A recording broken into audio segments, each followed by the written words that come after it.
primeiro é que a tal famosa, esperada vacina contra a Covid seja finalmente liberada. Muitas pesquisas estão acontecendo e uma delas, bastante importante, tem um braço no Brasil e um mini braço no Distrito Federal.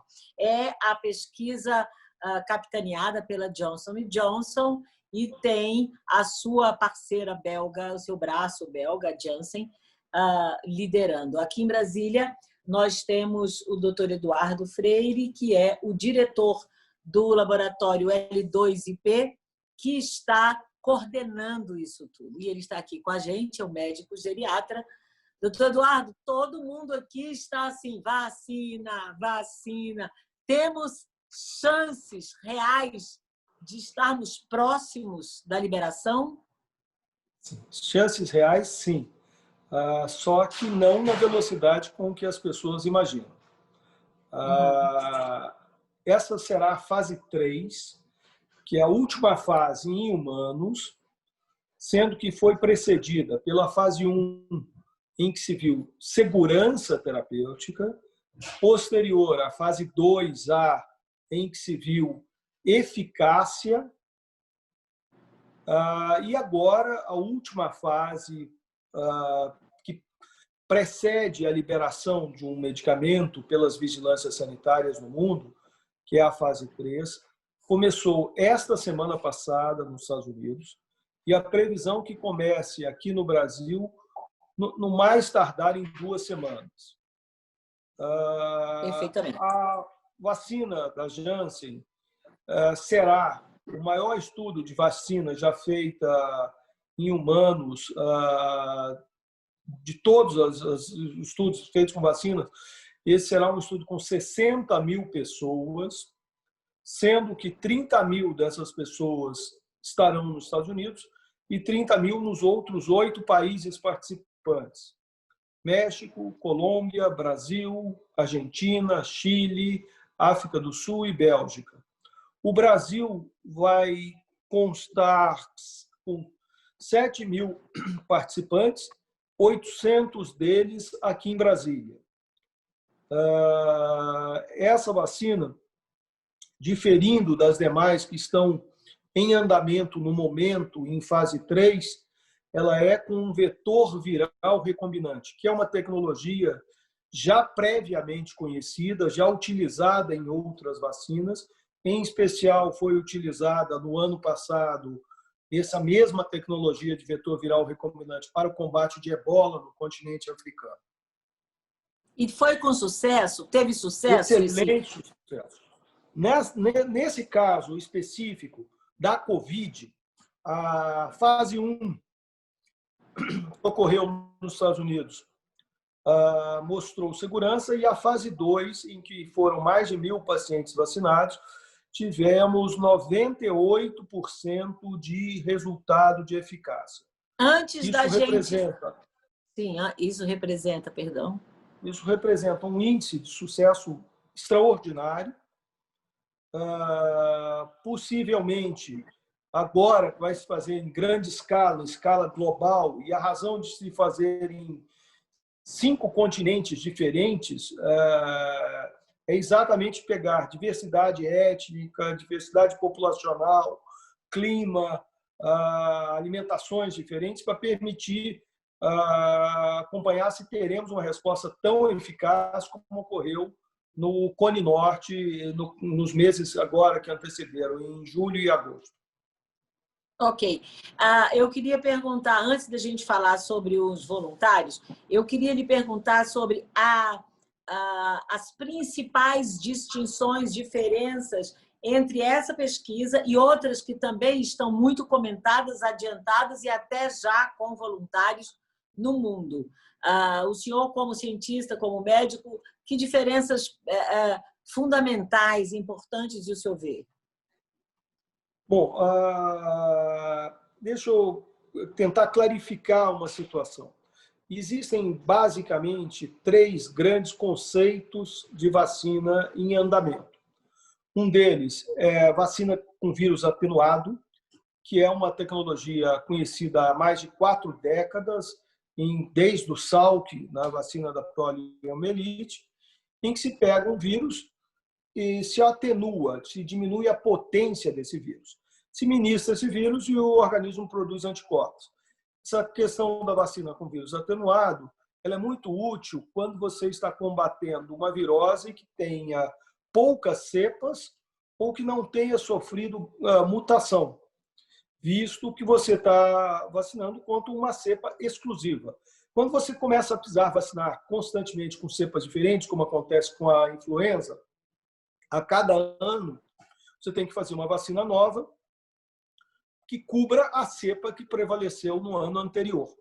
Perfeito. Essa vacina com vírus atenuado é o que está sendo feito pela Sinovac, por exemplo, no Brasil, tá? Que é uma vacina que provavelmente será a primeira, visto que é uma tecnologia já muito conhecida. E já está mais adiantada a fase 3.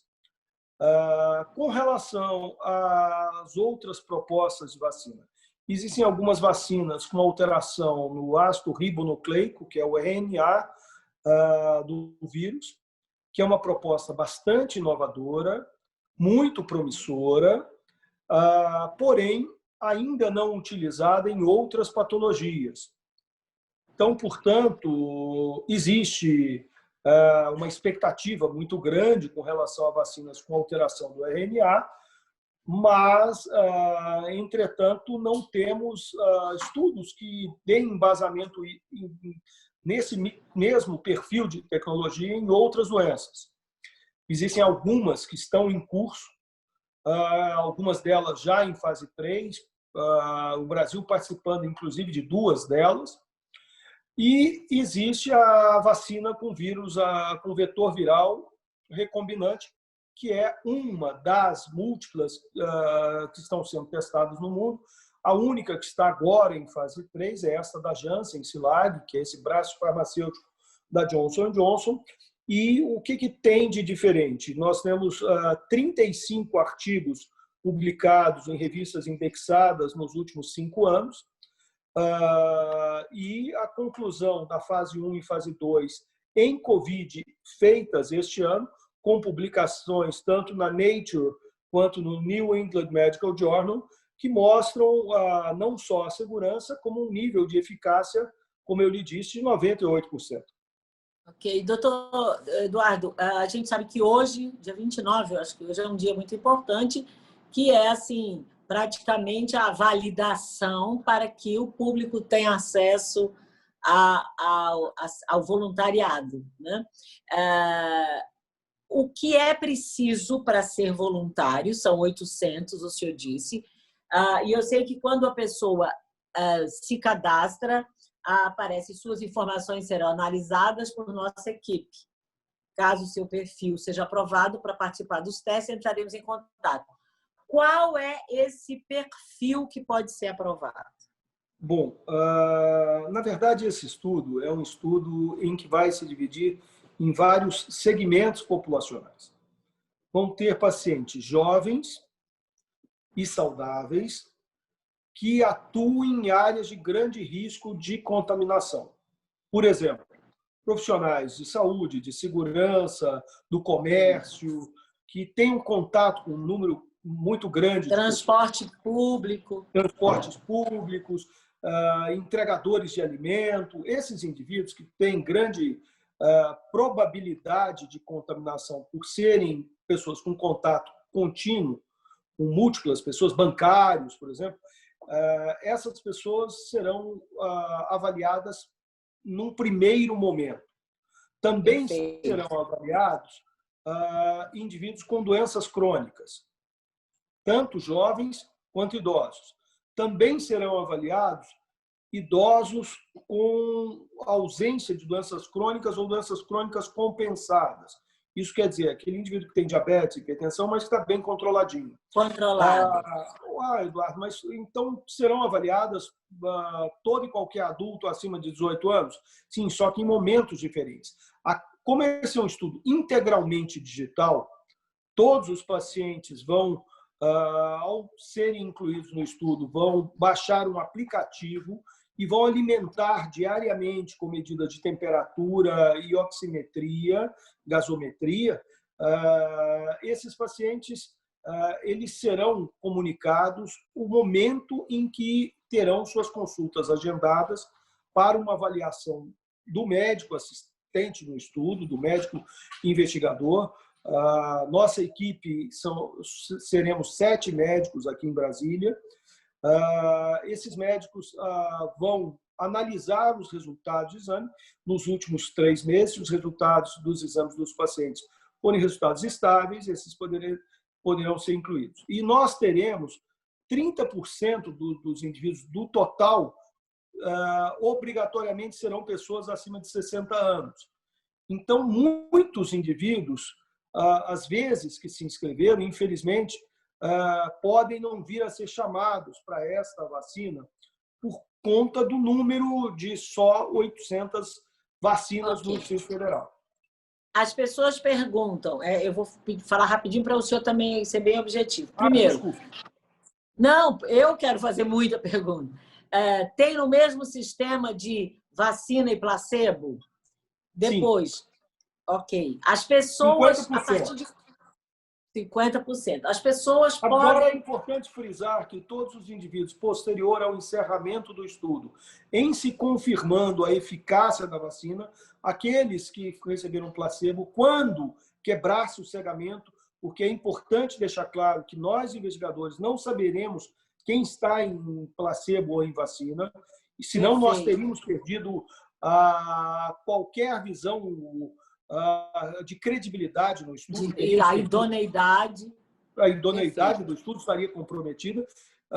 Quando se encerra o estudo, confirmando a eficácia, esses indivíduos serão convidados a receberem a vacina, se de fato ela for considerada a melhor opção. Segundo fato, os indivíduos que participarem do estudo serão acompanhados por um período de 2 anos. Do momento que receberam vacina, eles serão acompanhados por 2 anos. Esse acompanhamento vai ser inicialmente com as visitas presenciais nos 3 primeiros meses, encerra-se a análise dos dados, a vacina é aprovada, então possivelmente iniciaremos em meados de outubro, novembro, dezembro e janeiro, provavelmente em meados de janeiro teremos os dados, em fevereiro esses dados devem ser publicados, a vacina deve estar disponibilizada para as pessoas em março em diante, e esses indivíduos que participaram como voluntários e receberam um placebo, receberão a vacina. Independente disso, todos serão acompanhados por 2 anos e será solicitado que esses indivíduos não venham a tomar nenhuma outra vacina para a Covid, porque a proposta é de uma vacina duradoura, que não vai haver necessidade de mudança de cepas ou recorrências ou um outro fato, necessidade de reforço. As outras vacinas que estão sendo testadas, e todas muito boas, diga-se de passagem, não existe uma vacina ruim. Tem essa característica. Todas as vacinas que estão sendo testadas são excelentes, são de tecnologia muito avançada e, graças ao grande desenvolvimento, nós estamos conseguindo poupar tempo das pessoas. Um estudo, eu já participei, eu fui pesquisador principal em 18 estudos internacionais, já participei de estudos de outro perfil de vacina, a gente levava 2 anos, 3 anos para fazer uma fase 2. Agora está se fazendo num período muito mais curto, graças à tecnologia. Sim. Para a gente finalizar, eu queria 2 colocações. Primeiro, as pessoas... Hoje, quando eu comentei com alguns amigos que eu iria conversar com o senhor, me perguntaram, tem algum risco da pessoa ser voluntária? Tem alguma sequela? Se essa vacina não der certo, em fevereiro descobrirem que ela não é efetiva, quem foi voluntário? Isso porque eu estava dizendo, oba, vou me voluntariar. Mas será que não tem algum risco? Essa é a primeira pergunta. E a segunda é, aonde a pessoa vai lá e se inscreve? Que já tem gente me mandando aqui. Você está conversando com ele? Vamos lá. O site... Nós tivemos que criar 2 sites, porque o volume de inscrições foi tamanho que o site não suportou. Não faço ideia. Um pode ser l2ip.com.br e o outro l2ip.org. Sim. E tem perigo. Tá. vamos lá, todo e qualquer medicamento, mesmo posterior à sua aprovação, existe possibilidade de efeitos adversos. Por isso que no transcurso de um estudo clínico, todos os pacientes são avaliados por uma equipe multiprofissional. Todos os pacientes serão avaliados por nós e no transcorrer do estudo serão acompanhados. Se eventualmente ocorrer um evento adverso, que um efeito colateral ou um sintoma, dependendo da gravidade, esse paciente poderá necessitar de um atendimento presencial ou mesmo emergencial. Isso ocorrerá no transcorrer do estudo. Todo e qualquer paciente que participe de um estudo, ele é acompanhado. Ele não vai lá, só recebe uma vacina. Ao todo, os pacientes farão 6 visitas, sendo 4 delas presenciais no centro de pesquisa. As outras 2 são visitas telefônicas. Perfeitamente. E esse tratamento, esse voluntariado, essa pesquisa, ela é gratuita para quem se inscrever e for aprovado, obviamente. A legislação brasileira, a norma sobre pesquisa clínica no Brasil, não permite despesas para o voluntário, mas, em contrapartida, também não permite remuneração. Que em alguns países, como no caso dos Estados Unidos, a pessoa que participa de ensaios clínicos, ele pode ser remunerado por isso. Aqui no Brasil, é proibido esse tipo de remuneração. Eu, pessoalmente, sou muito favorável que não tenha. Eu acho que o indivíduo que participa de uma pesquisa, antes de mais nada, um voluntário, ele está não só preocupado, demonstrando um cuidado consigo, mas também demonstrando um amor pela humanidade, um cuidado pelas outras pessoas. É, antes de mais nada, um ato de amor.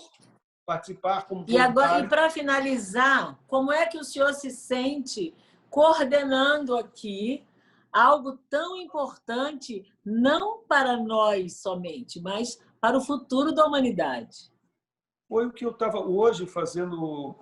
Nós estávamos hoje com uma reunião de toda a equipe. Ao todo, seremos pouco mais de 20 pessoas na nossa equipe. E comentei. Falei, olha, eu espero que vocês todos, daqui a alguns anos, falem para os seus filhos e netos que participaram ativamente de uma tentativa de solução para um problema da humanidade. É isso. É a sensação de que você está participando. Você é um movimento ativo na tentativa da solução de um problema. Eu desejo boa sorte, estarei na torcida e me cadastrando, né, para ver se eu sou uma sessentona aceita. Obrigada, viu, doutorita? A ideia, no nosso centro em especial e no Brasil, há uma preocupação que haja pelo menos 30% dos indivíduos acima de 60 anos pela realidade etária brasileira e pela realidade do contexto da Covid no Brasil. O número de indivíduos que tiveram a patologia com complicações é majoritariamente acima de 60 anos. Então, portanto, devemos vacinar e verificar esses indivíduos. Eu agradeço muito e torço muito. Perdi alguns grandes amigos acima de 60, 70, mas tenho certeza que nós estamos muito mais perto do que pensamos. E agradeço ao senhor em nome de todo o Distrito Federal estar se empenhando tanto e ter tido esse tempinho para a gente. Muito obrigada. Eu que agradeço. Um grande abraço.